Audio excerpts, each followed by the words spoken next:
That, Jai Shri Mataji, Jeremy, Jai Shri Mataji, Felicity. Thank you both for joining us this morning for a special session on your lovely times with Shri Mataji, Jeremy. And thank you, Felicity, for uh, coordinating, because Jeremy is in Turkey, which is 2 hours ahead of us, while you're in Devon. And we are here in Kent. So, Jeremy, you've been in our session, and we'll provide the link of the how Sahaja Yoga started in the southeast in Brighton, where you discussed with Kay and with Kingsley a very nice experiences of yourselves with Pamela and other yogis of that time. Could you please remind us briefly how you got your realization, and what was it meeting Shri Mataji first for you? right. Yeah, it's a long story, but I'll cut it short. I mean, basically, I was looking for a house and somewhere to live in Brighton, and I answered an ad, and Pamela, it must have been, yes, Pamela's house. So she said, come along. And she took me down to her living room, which was actually downstairs. It was a little semi-detached house, or terraced house rather, in Brighton, and and gave me realization there. And she said, "Oh, well, then now you must come and live in my house." And so that's how it all started. And apparently, Shimashi had a puja in that house just a few days or weeks before. So it was a very vibrated little house, and there was just me, her son, and there was another lodger as well, but he wasn't a Sahaja Yogi. This was 1980. 1980. Yes, September 1980.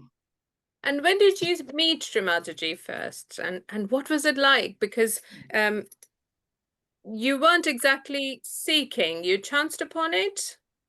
Is that Yeah, I right? mean, I was seeking in my own way, which but it's just that I didn't think I was a seeker, because the people that I went to university with were very intellectual. They were into drugs and weird music and weird stuff, and you know, uh, the intellectual stuff that I didn't really. It didn't resonate with me. I wasn't interested in all this intellectual stuff.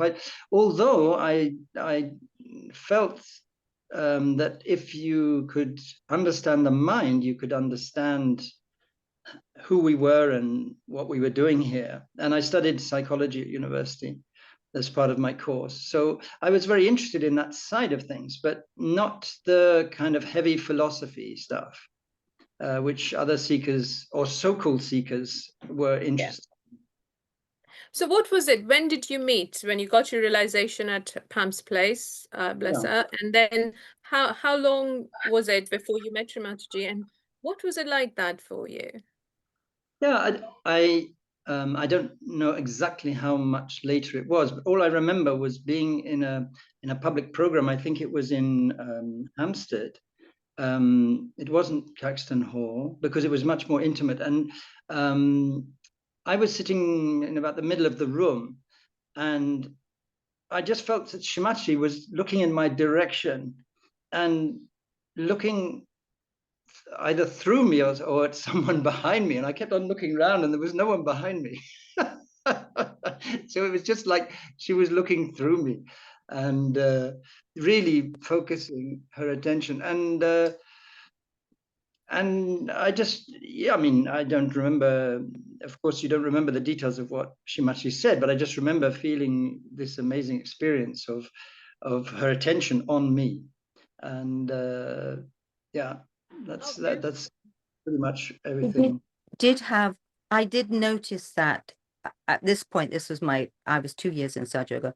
She would pick out the seekers in the crowd, and they wouldn't necessarily be who we thought they would be.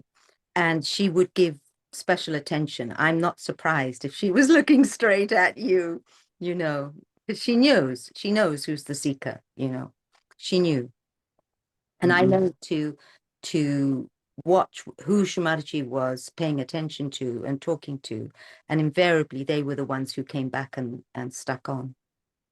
Right.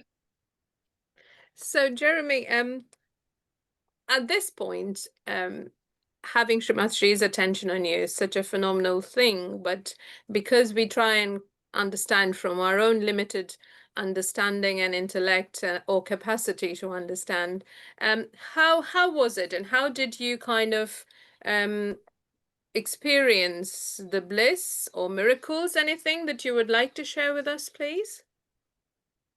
Well, I mean, Shri Mataji didn't really pay much attention to me in England, as it happens. I was just like one of the crowd. Excuse me. The only time I do remember, one time at Caxton Hall, I was quite near the front, and when she was giving the realization, it was very powerful. And then in the meditation afterwards, I just felt there was just a flood of vibrations just rolling off the stage. You know what I mean by, you know, that like smoke usually rises, but that sort of dry ice vapor, it just rolls along the floor. And it was just like it rolled off the stage and just covered us. This sort of almost freezing fog of vibrations. You couldn't actually see it, but it just filled the room, you know. And I remember that being one of the most, let's say, remarkable experiences at the beginning. And I mean, there were many instances. We used to go up to Caxton Hall on the train very often, and it was our kind of Monday ritual. We were living in Brighton, but like every Monday evening, I think there was Caxton Hall in the early 80s. And we used to all go up on the train together. But miracles, miracles were another thing. I mean, like everyday things, there wouldn't be something earth-shattering. There would be something just that you would say it was an incredible coincidence. Like you would meet someone in some place, or you know, like chance meeting, but you knew after a while there was no coincidence in Sahaja Yoga. And one thing, I suppose it was a kind of a miracle to me that I was living at home with my parents, and I know Shri Mataji had asked us to help, you know, get this house ready. I think it was in Surbiton, I'm not sure. And I was speaking to John Watkinson, and he needed help. So I went up there, but I wanted to borrow my father's car. But when I asked him where it wasn't where he said it was. It should have been just in front of the house, but it wasn't. So I went up on the train, and it was really strange. It seemed like someone had stolen the car. So we were working all night in this bathroom. It's a tiny little bathroom, and we were tiling. And I just remember thinking that if Shri Mataji asked me if I wanted a boon, I would ask for my father's car, you know, to be returned. And then I thought, that's a kind of strange thing to ask for, of all the things I could ask for. Anyway, when I went home, we saw Shri Mataji arrived. I went home, and that night, someone had put, let's say, a piece of paper had appeared on the doorstep of my father's house, and it said, it was a sort of cutout, you know, in these kind of cases of detectives and stuff, where they just, or someone cuts out letters from a newspaper. There was a sheet of paper with letters cut out saying where the car was, and my father went there, and it was there. And amazing. I thought it must. So someone had stolen it, but then decided to return or let you know where it was. Was that what you were feeling? Yes, but who would go to all the trouble to cut Yeah. out the thing? I thought it must be my sister, who had, gone off and had a joyride in the car, but she denied it. She and so it was a mystery how that appeared on the thing. But I mean, you could say, okay, it was just a coincidence, but a very strange coincidence. And you got your boon. Yeah. Well, Yeah. yes, in a way, it was yes, Yeah. mother. And Came. Oh, like Shimachi often said, you have to be careful what you ask for because you'll get it. Yeah, it's very true. Very true. so is there a particular point when Felicity, you and Jeremy were together in England at that point in those early years, in the 80s, early 80s? Well, I remember because I came in 79, and then there weren't very many people. There was only like 30 or 40 in the April of 79. And then that year, there was just such a lot of people coming. All the Brighton people came, the TM people came, John Watkinson. There was just so many of the original yogis who are still with us came in that year. But I remember Jeremy coming. The first time I met Jeremy was when we were in Chelsham Road. I don't think you remember this, Jeremy, but it was I was upstairs. We were upstairs in the meditation room at the time, and you were brought in as a new person. You must have come up with the Brighton people. And when I saw you, I felt, oh, I must get to know him, because you came in with just such a lovely, normal, balanced, warm-hearted vibration. And this is sort of a little side story. And I just thought, oh, I'm just feeling that because he's just this, nice person. And Jeremy stood out because he hadn't done drugs. He wasn't a hippie. He didn't have a lot of problems like many people had who at that point who'd come into Sahaja Yoga. And he just kind of floated along, with everything that was going on. And then I would go up and down to Brighton quite a lot, because Brighton was a very warm-hearted collective. It was like, how would you say? You'd think this is the example of how a collective should be. They were very sweet, supportive of each other. And London was, a big challenge, being in London, and lots of negativity. You just can't understand what it was like to live in London in those days. Shri Mataji gives this talk where she says, just look at everything three feet below, and the grass, the children, and the sky, because we were so weak in our chakras that you just suck up everything from people around you. So after Caxton Hall meetings, you just try to keep the vibrations in and protect yourself and go in this sort of channel way. So I was a big relief to go down to Brighton and be in this lovely collective there. And one time we were having dinner at Ray Harris's. So I'm telling this as a sort of background story about the depth of connection of the yogis who came in at that time. And we were sitting having, and you remember that Shri Mataji said a lot of us had been, she would say to us, you've all been with me before. You were with me in Jesus' time. You were, like that, which was very powerful to be told that when you're feeling a little, well, you're not feeling like a great soul particularly, but to be told that you have this bond, this connection with Shri Mataji, and literally she's called, that's what you felt like. She was calling people to come, oh, sometimes she'd say, oh, you're here now, as some new person who now is established would come in. So we were having dinner with Ray Harris, and just me and Jeremy and Ray in his flat. And suddenly he just looked at us and said, have you two known each other before? And he said, not in this lifetime, in a previous lifetime. And suddenly I had like this vision of being in Italy, somewhere in Italy with Jeremy, and the depth of the brother-sister relationship. The feeling that I had never experienced in my present, at that time in my present life. This purity, Shri Mataji talks about the purity of the brother-sister relationship. Absolutely. That's what I felt. That he just, when you're that secure that they have your back, that they're there for you, and it was very fleeting, but it was so powerful. And I went, oh, oh, I maybe so. I think so, you know. And Great. it was a very nice corroboration of what Shri Mataji was saying to us, you know, that we'd been Experience that state, Felicity. we'd been together and we were there together.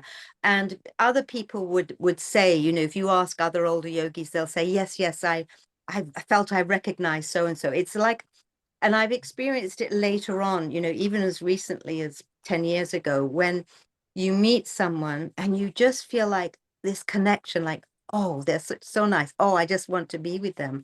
And then later you kind of, now I sort of meditate on it a bit, and it feels just this complete comfortableness of Okay, being with great. that person. Thanks, Felicity. Now, coming back to, I'm only aware of this engineer visiting and therefore the connectivity. So it might seem a bit abrupt. I'm sorry to interrupt, but I talked a lot. That's my bit. what I wanted to ask was, Jeremy and yourself, it's very beautiful, and you've really explained it very nicely, the purity of the brother-sister relationship and the chastity. Now, we're going back a few decades here, and you guys were all very young, as people are today, the Yuvas, and will be in the future. And I'm sure there would have been instances where people would come in and or maybe have been, and then they just sort of forget the boundaries, that they're not to flirt or, you know, have sort of unwanted relationships and things. How did you remind yourselves, Jeremy, and how did you deal with it, both of you, Jeremy and Felicity? Well, that's a very kind of a very good question, but it opens up a very like intimate chapter. I'm sorry. No, it's a very important thing, and I kind of promised myself I would write a book. Actually, I promised Shri Mataji in a way. Shri Mataji once asked me to write a book. I don't know if I told you. She asked me to write a book on the heart, probably because of my heart and because England represents the heart, and you know all this sort of stuff. So, Just so tell I. us a bit about that. When did she say that to you? Yeah, she was actually she, you know how she asked people to do things, and she asked people to make films and asked people to make to write books. And there was one person, I won't mention his name, but he was supposed to have written this book, and he was still working on it after years and years. And she was giving him a bit of left, right, and and then she said, oh, Jeremy, why don't you write a book? And I felt, oh my God, she just wants to blast me too. And so I haven't actually written it yet, but it's my retirement project. But the thing is, why I think it's so important is that we only have one word, love. Whereas in Hindi, Sanskrit, Marathi, I don't know, there are many, many words for the different relationships, like even this brother-sister relationship and the mother-son relationship, the kind of, I mean, Shimashi talked about Vatsala and other different boundaries. It's not, apparently, it's not just the mother-child relationship, is it? It's more than that. But anyway, Yes. there are these maryadas which you have in the, but we don't. So we don't have boundaries, and that is a huge handicap when you are talking about having a collective and having a pure collective, and because you don't know even, let's say, where one relationship ends and another one begins, you know, Yeah. especially when you're young. Yes. You feel all these emotions, especially when you're going through puberty or you're going through adolescence, and you have, you know, all this sort of kind of rush of emotions and God knows what else, and you don't know how to handle it. And if you don't have some sort of, let's say, some guidelines or some understanding of what it is and how you're supposed to behave, it's very easy to go off track, extremely easy. I mean, I'll just give you one example of where Shri Mataji really saved me. There was a relationship which I had of a sister in Brighton, and we were very, very close. I mean, I felt a close bond with Felicity, as she says, but it was very pure. And also with this other girl, it was pretty pure, but we had this connection that was so strong. I mean, like I could totally understand what she was thinking. Like I said, I would be in a certain place, and then she would be also in that place. For example, it would be uncanny, you know. It would Telepathy. And yeah, but kind of deeper. Anyway, Even more. so I just put it down to this pure relationship and whatever. So, but she wanted to get married. So when at the end of one tour in India, I asked Shri Mataji, would it be right if we got married? And she then said, who is it? And when was she born? And I said, she was born in on the 6th of June. She says, oh, 6th of June, it's not good. And she's then said, you know, like anyone born in the first 2 weeks of June, you know, it's a very dodgy period. But I don't know if she knew. I mean, of course she did know. Almost all my family is born in the first 2 weeks of June. It's really strange, you know.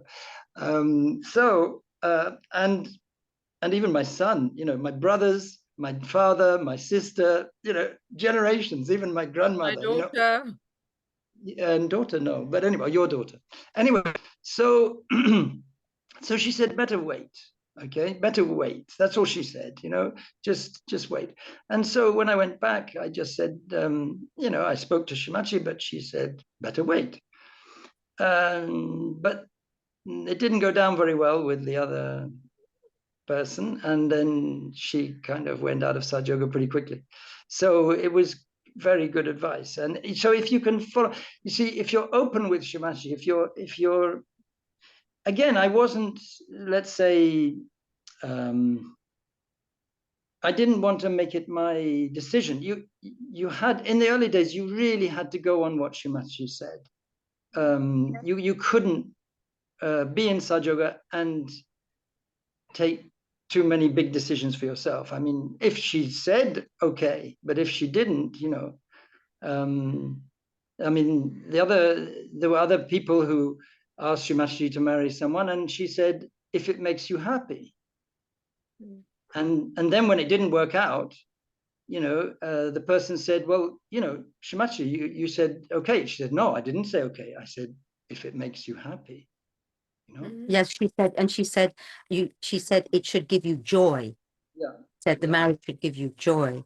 And Also, such an important point, what you've just mentioned, because if you are, I had a similar situation where someone was asking, saying to me, I don't know if I should marry you or the other person. And I was this other girl, and I was really shocked. And I was able to ask him in the car. I was able to say, I thought, I can't deal with this. I can't make a decision. You know, this isn't for me. I am not going to think about this. And I literally just wanted to give it to mother. So I said in the car to her, oh, Shri so-and-so said this. And she was very quiet for a while. And then she just said, oh, you should marry someone who you can talk to. And that was the end of it. But because, as you said, because you were detached, you were completely surrendering it to mother, she gives you an honest answer. And in your case, she did it in a very sweet way. Yeah. Yeah. It's very important what you've shared with us, and we will share that link because it was in Brighton that Shri Mataji gave the talk on the importance of chastity and the purity of brother-sister relationship and keeping, you know, the importance to Shri Ganesha and all those reminders that we need on practically everyday basis, more so the younger people or you know who are still sort of finding their feet and looking to have a family at some point in Sahaja Yoga.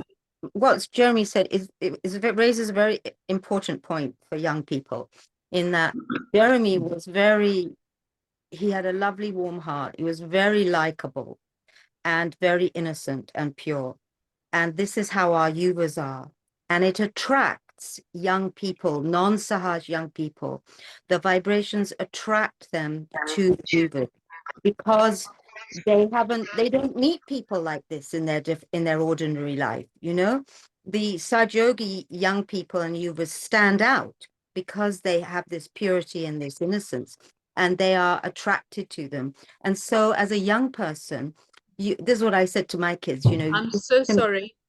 I will have to, we'll just wrap it up very quickly because the engineer is going to cut the line. So Felicity, if you could please conclude what you were saying I was quickly. just saying you should decide for yourself what kind of marriage you want.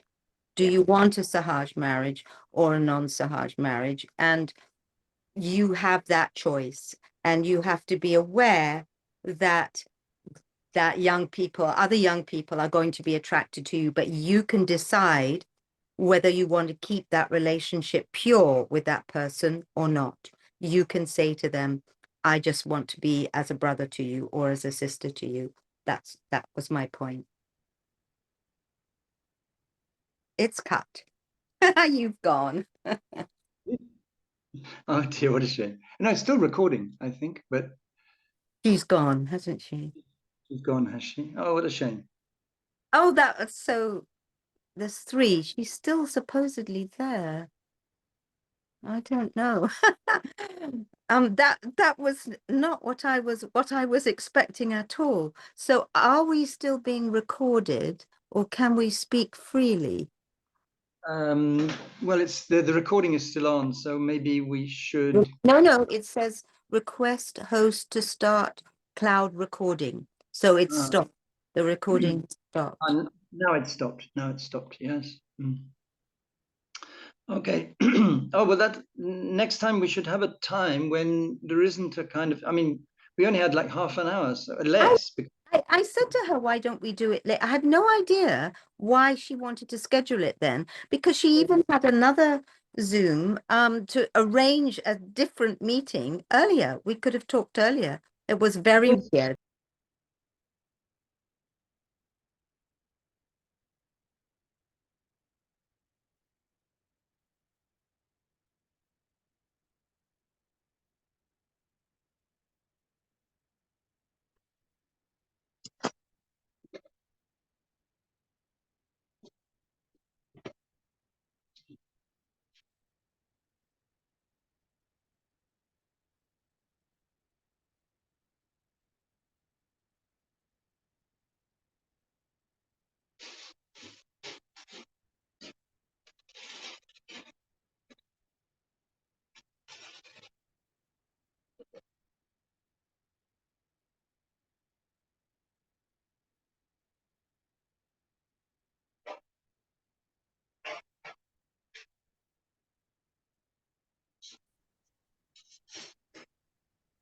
Oh, hello, Jeremy. We're back online. Thank you so much, Jeremy, Felicity, for rejoining us in a little bit of a break because of signals. Hopefully this will carry on smoothly. Could you please continue on what you were sharing on the importance of the purity of brother-sister relationship, Felicity, please? Right. So just to recap a little bit, you'd asked the question, how did we manage? Because we had many ashrams and we were all young people, mostly.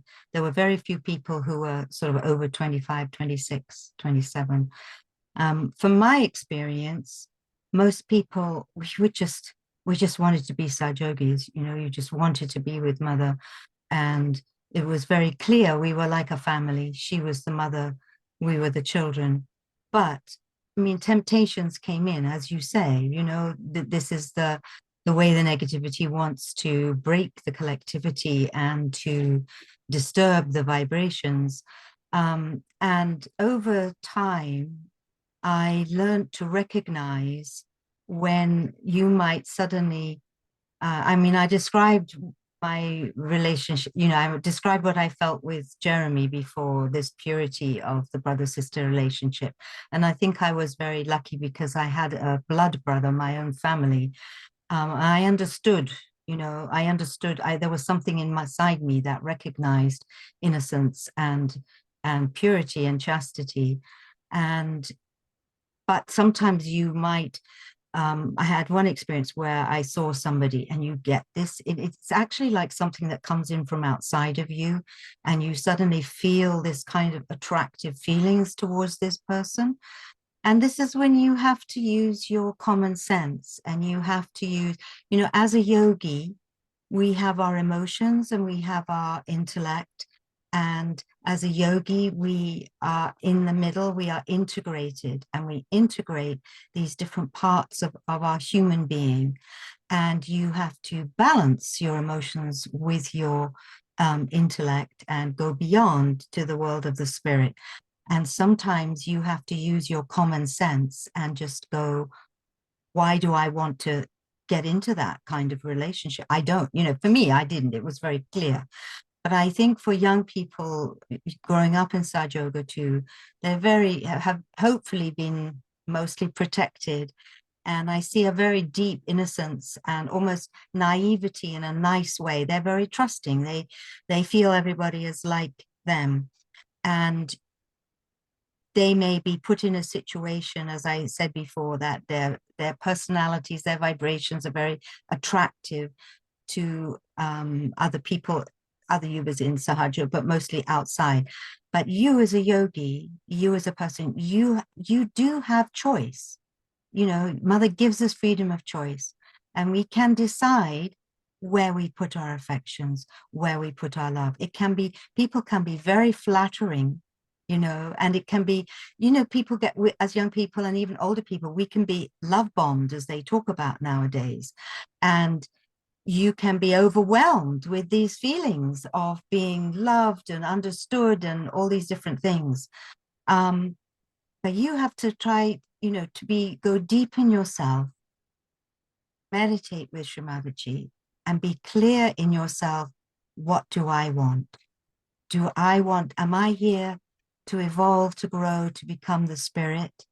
Or am I here to, you know, will I be happy and satisfied with a sort of I shouldn't say ordinary, but a different kind of relationship or marriage, whatever. And Shri Mataji, in those early years, and Jeremy and I were talking about this, that she was kind of learning about human beings, how complicated they can be. You know, I can remember her asking her a question about something to do with, why does my heart feel like this?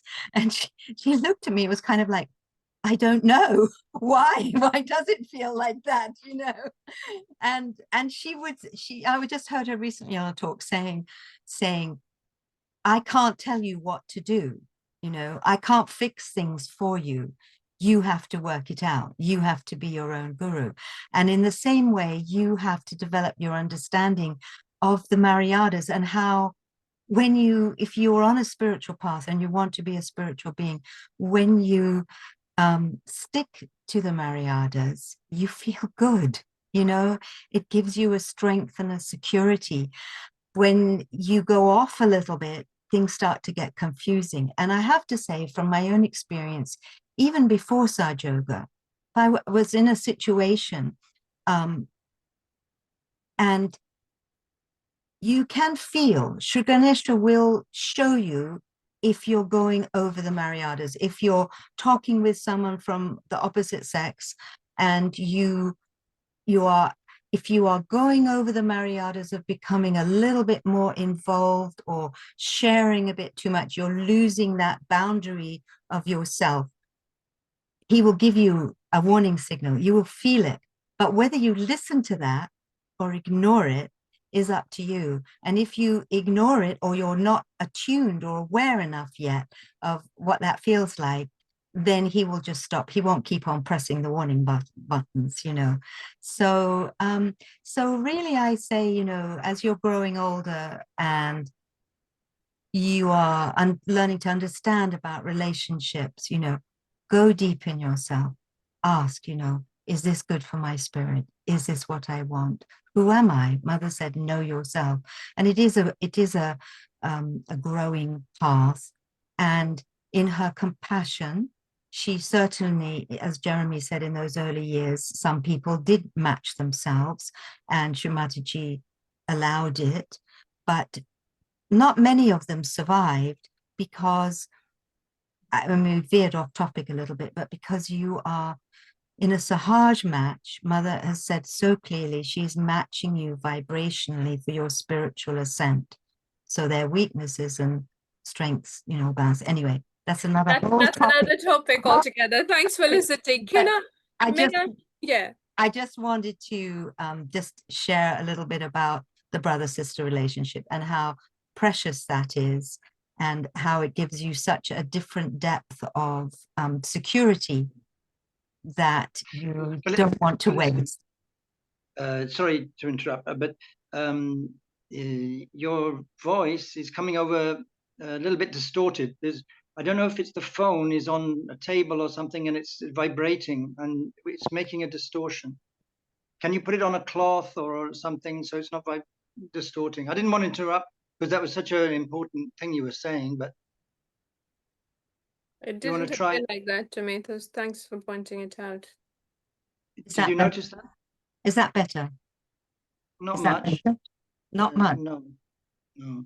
Well, it's quite clear to me here. I don't know what. Okay. All right. If it's clear to you, that's fine. If it's clear, because you're doing the recording, it's just. So I will leave all these bits in there for people to enjoy our conversations as we are grappling with technology in Turkey and England, different parts. Tell us, Jeremy, as a young man then, how did you deal with it? Because even now there are more yoginis, more young girls than there are young men. So and as yogis, and what did you find reassuring? Because I know young people now in unis where there are or colleges or institutions or just the outside world where they're just surrounded by non-yogis and it's so in your face. How did you sort of try and keep the balance and get on with your spiritual life? Yeah, again, you know, very, very important question. And I think I was lucky in many ways. Number one, because I'm a man, and very often it's kind of the man who has the upper hand in a sense, although they always say it's the girl that decides. I think there's a nice saying in English where the man chases the girl until the girl catches him. But you know, so it's actually the girl that decides in the end. But no, because if you don't chase girls, at least in the past, there was a kind of a thing that the girls wouldn't be so shameless to say what they felt or to openly say that they were interested in you. So I was blissfully unaware of anything that was going on, because as Felicity said, it's a question of priorities. You know, what is your priority? You know, what are you looking for? And basically, yes, I was looking for evolution, to become the spirit, to know myself. So my attention was very much on myself, improving myself, and becoming the spirit. So so that was that. And there's a very nice story connected with that. I remember, you see, we were also very, very lucky because we had Shri Mataji with us. I think this was the most important difference between Sahaja Yoga then and Sahaja Yoga now, is that because we had Shri Mataji with us, she would be like a mother to us, literally telling us every little detail, from, you know, how to brush your teeth to, you know, how to meditate. So and it was a small group, so she knew everyone intimately. She knew us all personally. She knew about our families. She knew everything, every little thing about you, even things that you didn't really know about yourself. You know, she knew. So I mean, I remember one time I introduced someone to Shri Mataji, and she said, "Yes, I know them." It's like she knew who you were even before you came to Sahaja Yoga, you know. So so it was a case that if your priority was if your priority was the spirit, if your priority was evolution, you could remain in Sahaja Yoga. But if it wasn't, then you couldn't even stay in Sahaja Yoga. I mean, it just wasn't possible. Whereas now, there are so Wow. many people, kind of, let's say, on the periphery, and there's so many people who can get distracted, But at the beginning, Shimachi was building the foundations, so it was all or nothing. You couldn't be a part-time Sahaja Yogi. So I don't know if that answers your question. Yes, yes, that's a new one. I've heard of quarter-baked, half-baked Sahaja Yogis, part-time Sahaja Yes. Yogis, a new one. But yes, you're right. There are so many people who are finding the peace with Sahaja Yoga, but it's actually the relationship, that one-to-one with Shri Mataji one has as the pure spirit, that really makes all the difference. And it's all easier said than done, Yeah. given the I think you give yourself time to change too, to grow. Because we're looking back over 40 years, and Yes, in many ways, life was much simpler back then. You didn't have Yeah. internet, social media. You could only be then and there in one place with people. Not like now, you 24/7, or rather just bombarded if one chooses to be with information, with people, with surroundings, isn't it? So that's a very good point, Jeremy and Felicity. Thank you for bringing back together the importance of the purity of brother-sister relationship, and how important it is as a Sahaj family, as a Sahaj collective, whether it's in England, whether it's any other part of the world, to maintain that and take it forward to the next generations. Would you please tell us when it was and where, roughly, when actually, like you were saying, Jeremy, Shri Mataji was telling everything: how to clean your teeth, how to meditate, and so many more things. When was it? And is there more on that? If you could share any other advice that comes to you, Yeah.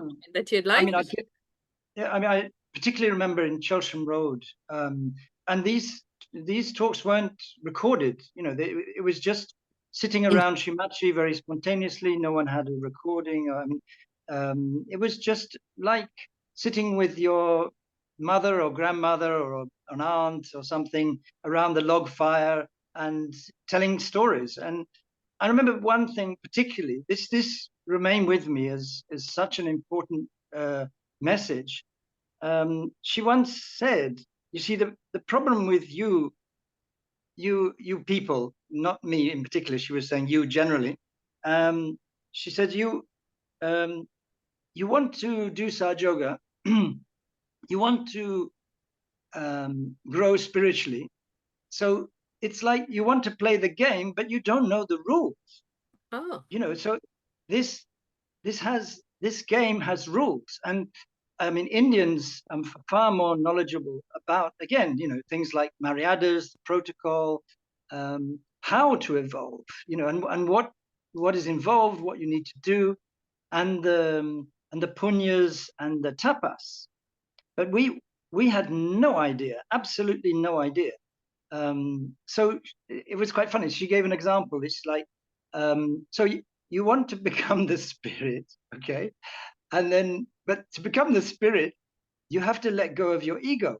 So I arranged something to happen in your life, and you say, "Oh my God, no, please, mother, not like this," So it's like we want to play the game, but we don't want to sacrifice, or we don't want to go out of our comfort zone, or or don't want to play by the rules, because we can't decide the rules. It's the divine who decides the rules.